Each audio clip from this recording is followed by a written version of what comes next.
Louvado seja Deus, nós chegamos mais uma vez diante deste propósito esse que nos traz a oportunidade de gravarmos a quinta aula, que fala sobre o princípio de mapeamento espiritual.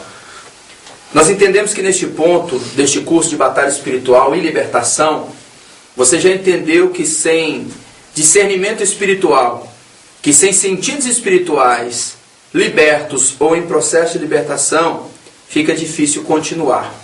Foi o que nós dissemos na quarta aula, quando nós falamos sobre os portais da alma, que é um ponto crítico importante para que você defina se você vai continuar, se você vai caminhar ou se você vai parar. Porque nós entendemos que é um chamado, Deus nos capacita, Ele nos envia como proposto dentro de uma visão missionária, mas nós temos que ter bom senso para entender se realmente nós queremos ou não queremos continuar nesta caminhada.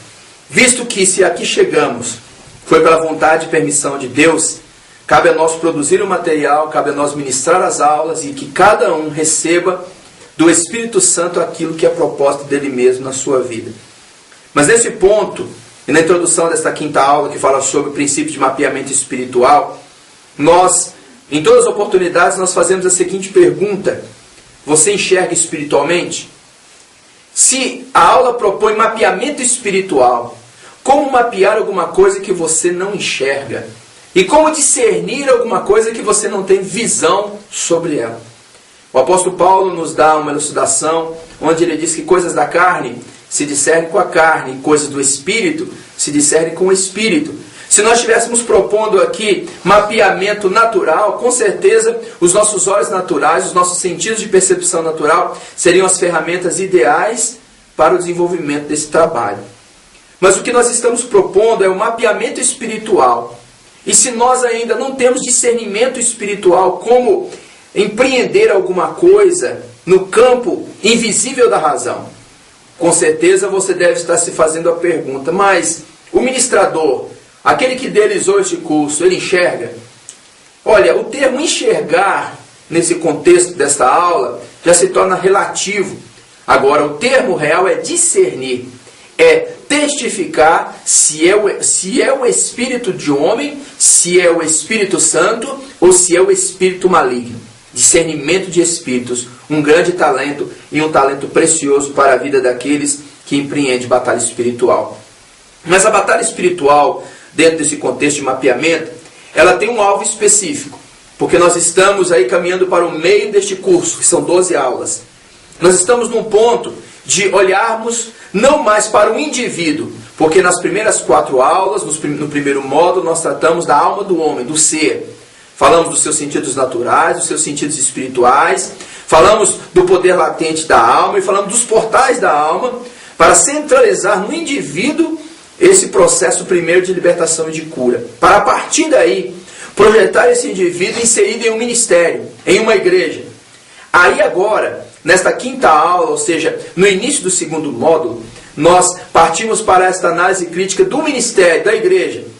E fazemos uma pergunta: uma igreja sadia não é também consequência de membros sadios? E quando eu falo no campo espiritual? E de igual forma, uma igreja doente espiritualmente não é consequência de membros e componentes e associados doentes? Então aí nós começamos a nos perguntar sobre a igreja, a qual nós fazemos parte. E caminhamos para pontos críticos onde muitos ministérios já sucumbiram em fazer tais perguntas que se virão a seguir.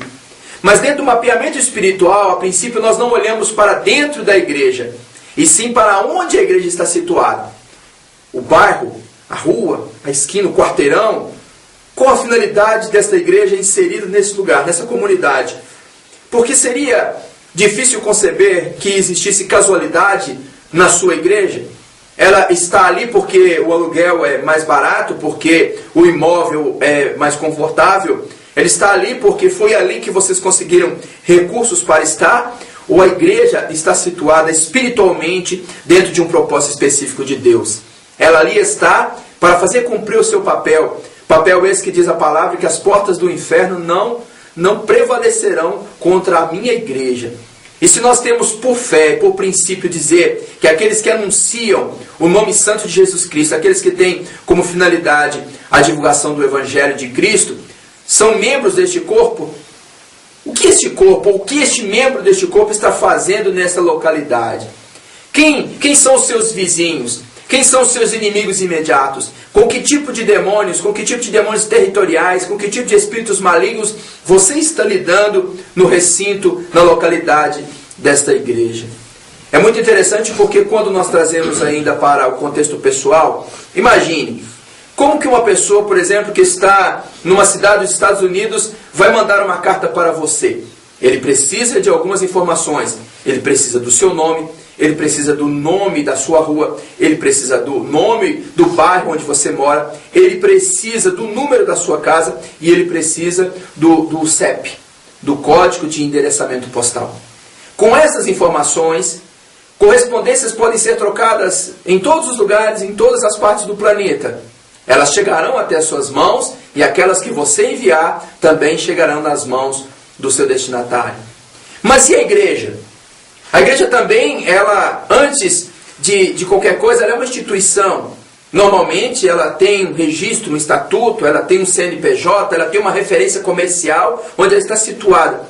E aí nessa referência comercial, ela se situa por quê mesmo? Porque você escolheu, o pastor escolheu, porque o conselho escolheu, porque a conveniência proporcionou assim?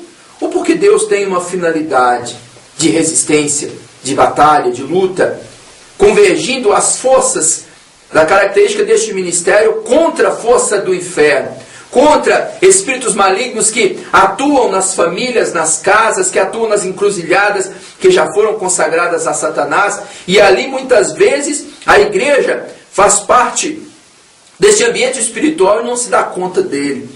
E isso é muito amplo, porque nós podemos pensar numa consagração, numa encruzilhada que já recebeu muitos despachos, muitas oferendas, mas podemos falar também de bairros que foram constituídos debaixo de maldição. E quando nós não encontramos edifícios onde a igreja se situa, que já foram cinemas, que já foram lojas de particular maçons, que já foram ambientes de consagrações malignas, e que, pela misericórdia de Deus, permanecem vivas, ativas, mas de uma certa maneira possibilitando aquilo que nós já falamos anteriormente, legalidade para que demônios hajam no ambiente desta igreja.